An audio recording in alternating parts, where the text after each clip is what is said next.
They had rice and carrot and chicken and mango, you know. It was fine, but we were laughing about that. You know. George says, "Where's the apple pie? Where's the apple pie?" No way.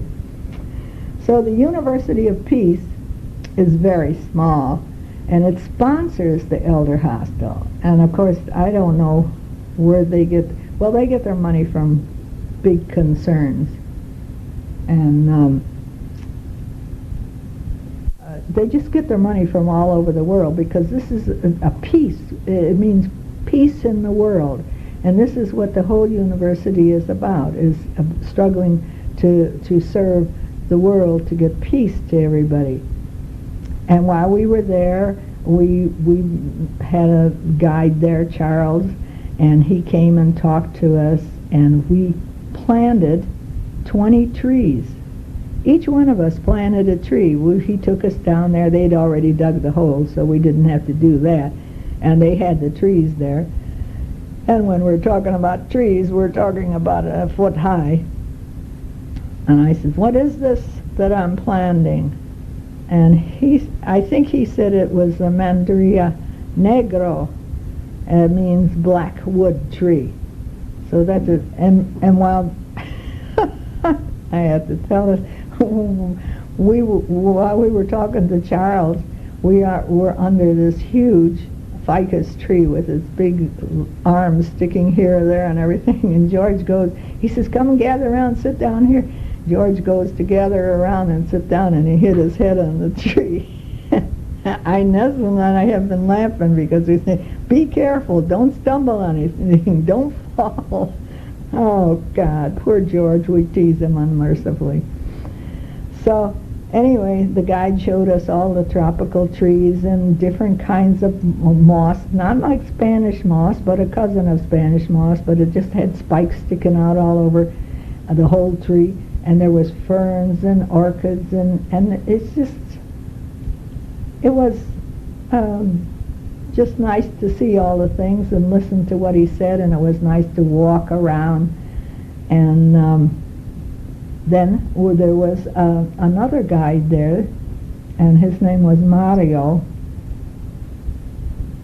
What was his last name? I never caught the first name. I've got to get that down, because they have a thing at the end of the thing, and they ask you to paper. They ask you to evaluate, and if you don't know the person's name, it's hard to evaluate what a job he did. But anyway, he was there, and high on a hill there, they had this memorial of past presidents.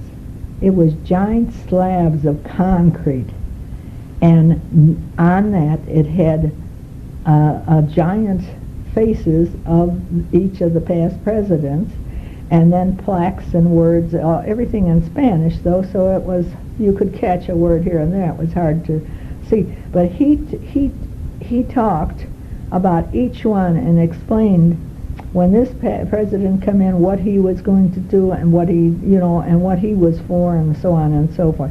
And it was very interesting. They have no military here. One of the presidents there decided no military, and there was no military, and his none. And it's just a strange thing.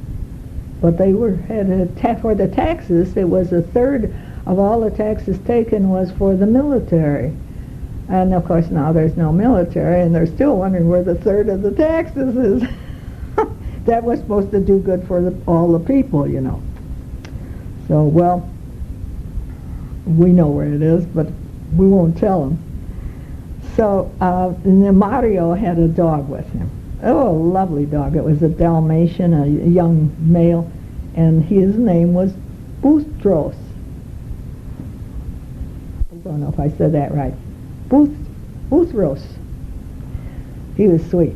And then we left that place, and we stopped at a supermercado, which is a supermarket.